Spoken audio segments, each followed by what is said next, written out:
ओम शांति। आज 4 जुलाई 2021 की बाबा की मुरली। हिम्मत का दूसरा कदम सहनशीलता। ब्रह्मा बाप की जीवन कहानी। आज ऑल माइटी अथॉरिटी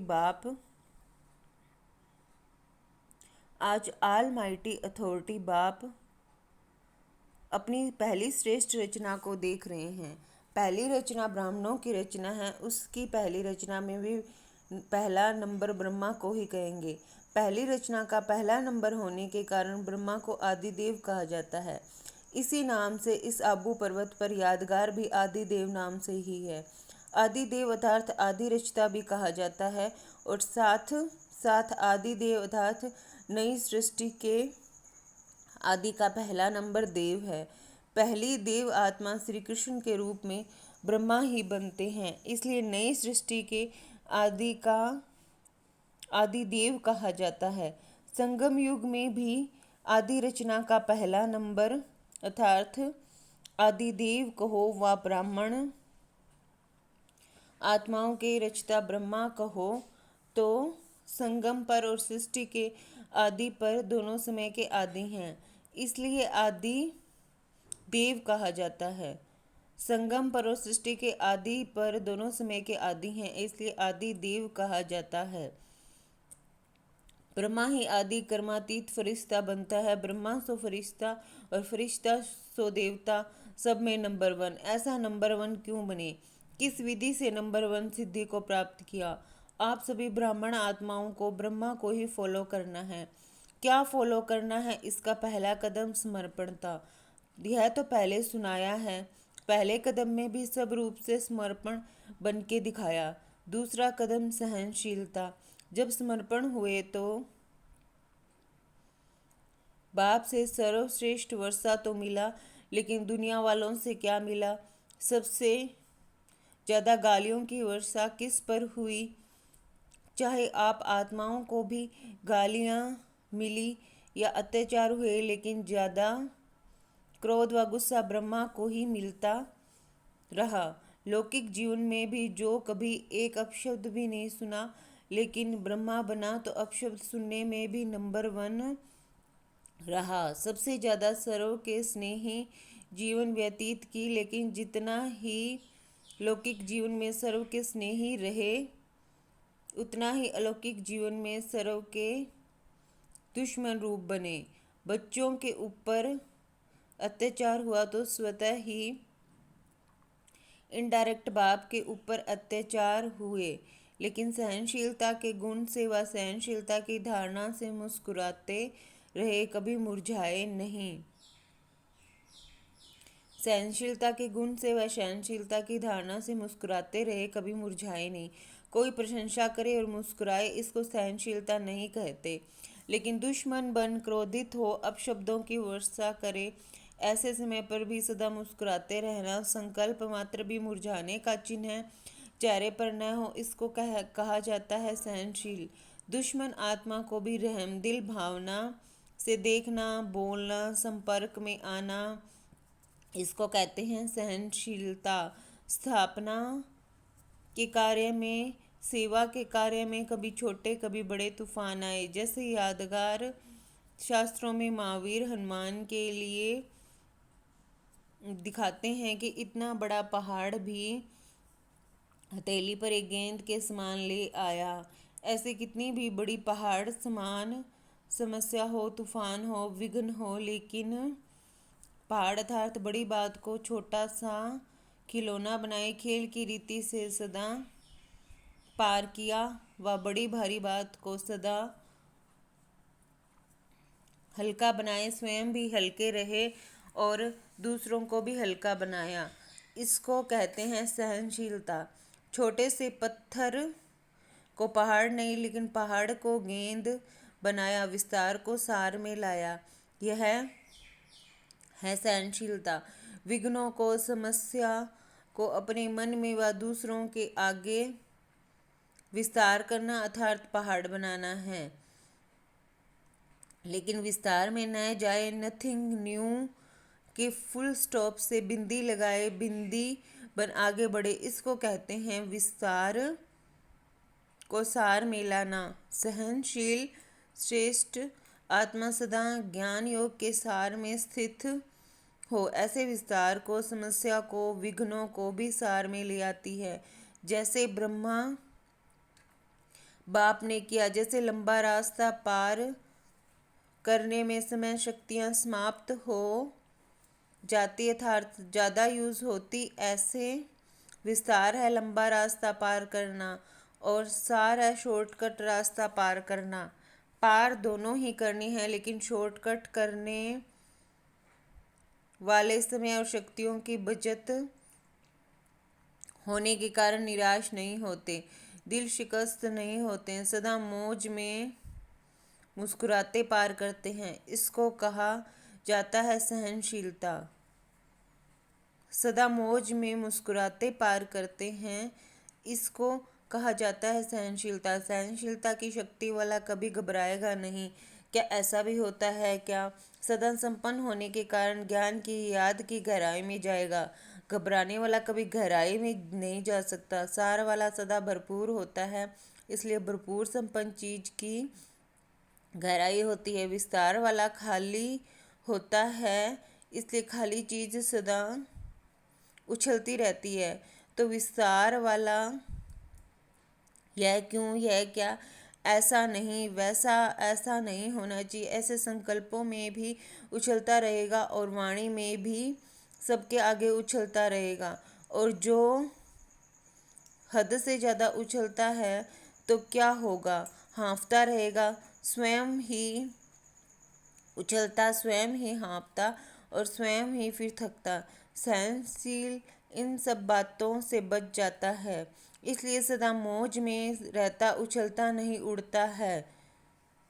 सहनशील इन सब बातों से बच जाता है, इसलिए सदा मौज में रहता है, उछलता नहीं, उड़ता है। दूसरा कदम सहनशीलता। यह ब्रह्मा बाप ने चल करके दिखाया। सदा अटल अचल सहज स्वरूप में मौज से रहे, मेहनत से नहीं। इसका अनुभव 14 वर्ष तपस्या करने वाले बच्चों ने किया। 14 वर्ष महसूस हुए या कुछ घड़ियां लगी, मौज से रहे या मेहनत लगी। वैसे स्थूल मेहनत का पेपर भी खूब लिया, कहाँ नाच से पलने वाले और कहाँ गोबर के गोले भी बनवाए, मैकेनिक भी बनाया, चप्पल भी सिलवाई, मोची भी बनाया ना, माली भी बनाया। लेकिन मेहनत लगी या मौज लगी, सब कुछ पार किया।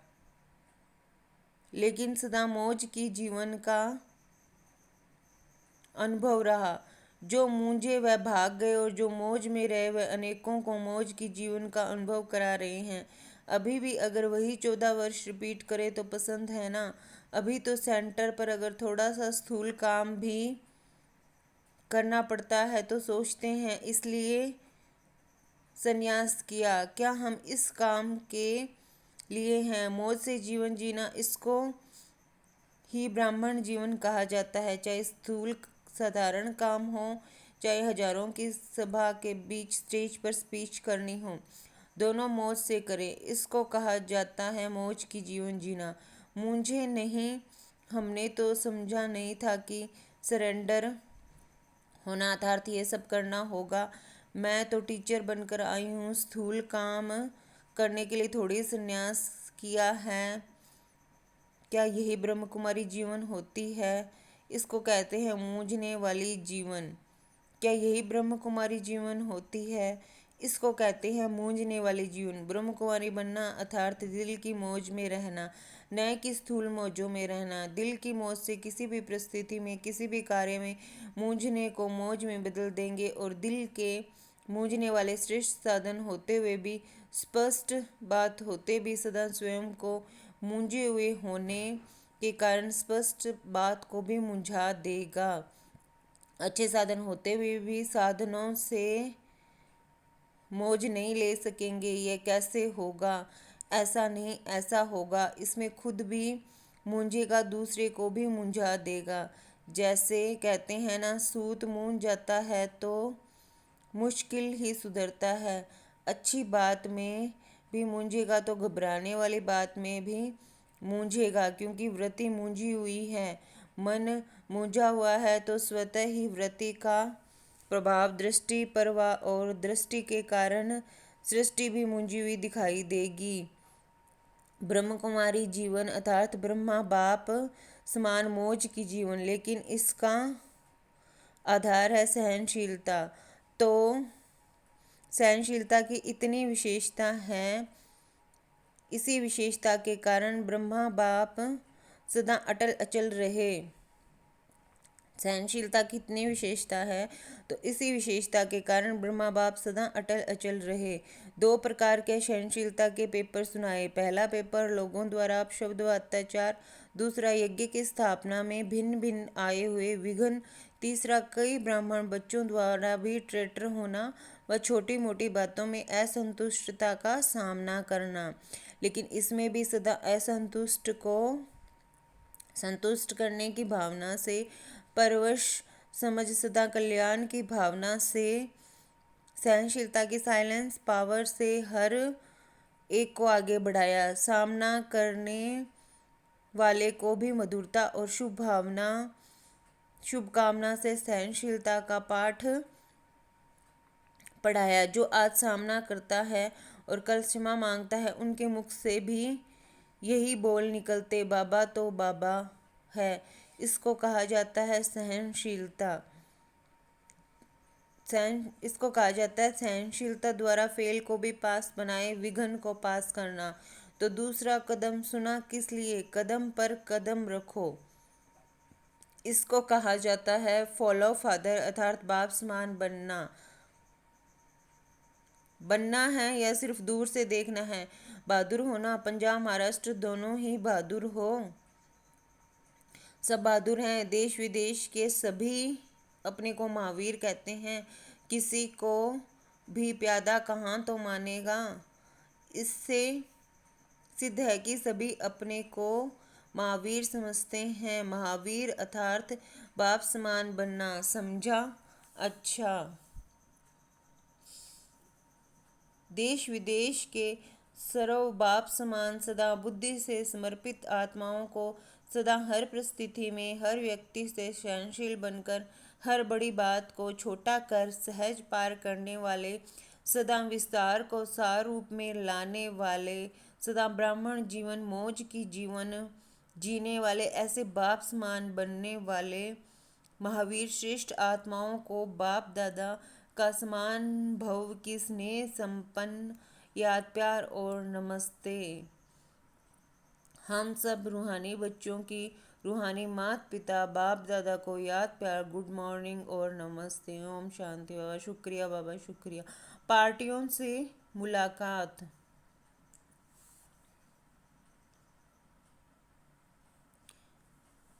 कुमारों से। कुमारों की विशेषता क्या है? कुमार जीवन श्रेष्ठ जीवन है, क्योंकि पवित्र जीवन है और जहाँ पवित्रता है वहाँ महानता है। कुमार अर्थात शक्तिशाली, जो संकल्प करे वह कर सकते हैं। कुमार अर्थात सदा बंधन मुक्त बनने वाले और बनाने वाले।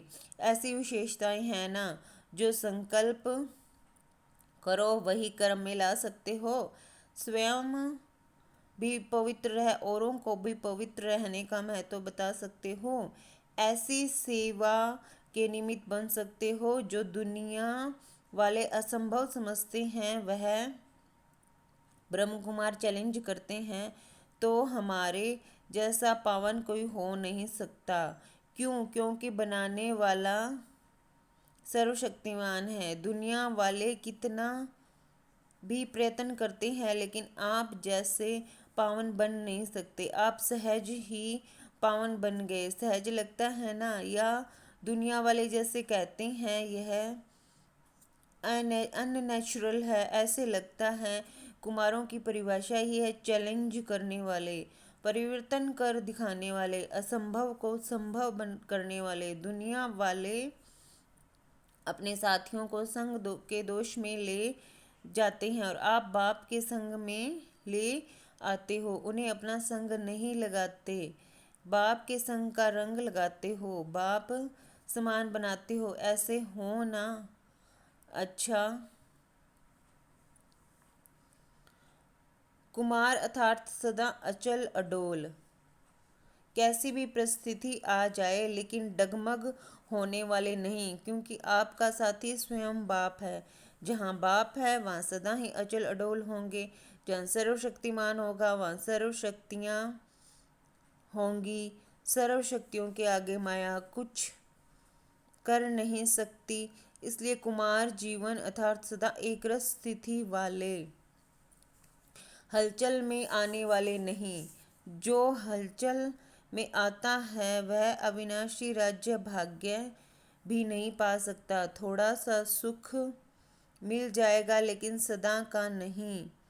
इसलिए कुमार जीवन अर्थात सदा अचल एकरस स्थिति में स्थित रहने वाले।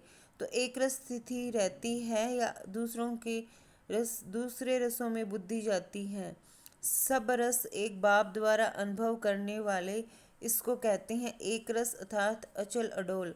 ऐसा एक रस स्थिति वाला बच्चा ही बाप को प्यारा लगता है। तो यही सदा याद रखना कि हम अचल अडोल आत्माएं एक रस स्थिति में रहने वाली हैं।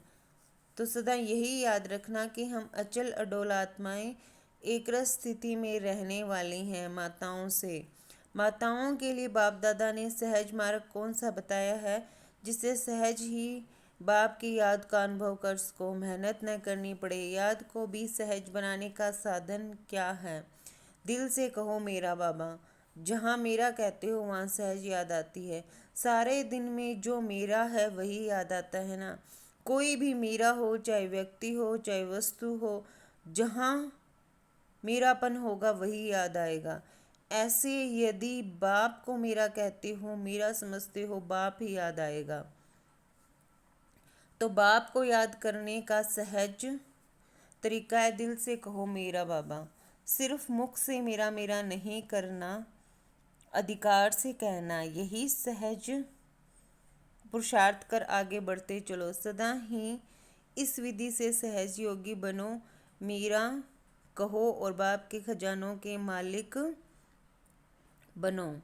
सदा इसी विधि से सहज योगी बनो। मेरा कहो और बाप के खजानों के मालिक बनो।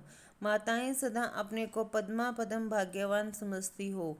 घर बैठे बाप मिला तो कितना बड़ा भाग्य है। दुनिया वाले बाप को ढूंढने के लिए निकलते हैं और आपको घर बैठे मिल गया तो इतना बड़ा भाग्य प्राप्त होगा। ऐसे कभी संकल्प में भी सोचा था? यह जो गायन है घर बैठे भगवान मिला, ये किसके लिए है? आपके लिए है ना। तो इसी श्रेष्ठ भाग्य को स्मृति में रख आगे बढ़ते चलो। वह मेरा श्रेष्ठ भाग्य। यह खुशी के गीत गाते रहो, खुशी के झूले में झूलते रहो, खुशी में नाचो गाओ।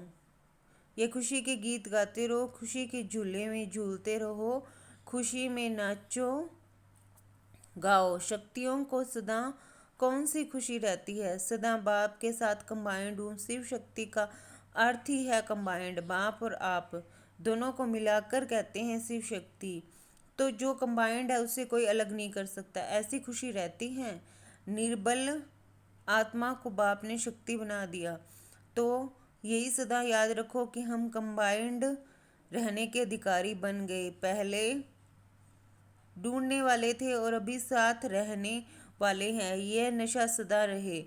कितना भी माया कोशिश करे लेकिन शिव शक्ति के आगे माया कुछ कर नहीं सकती। अलग रहते हो तो माया आती है, कंबाइंड रहो तो माया आ नहीं सकती।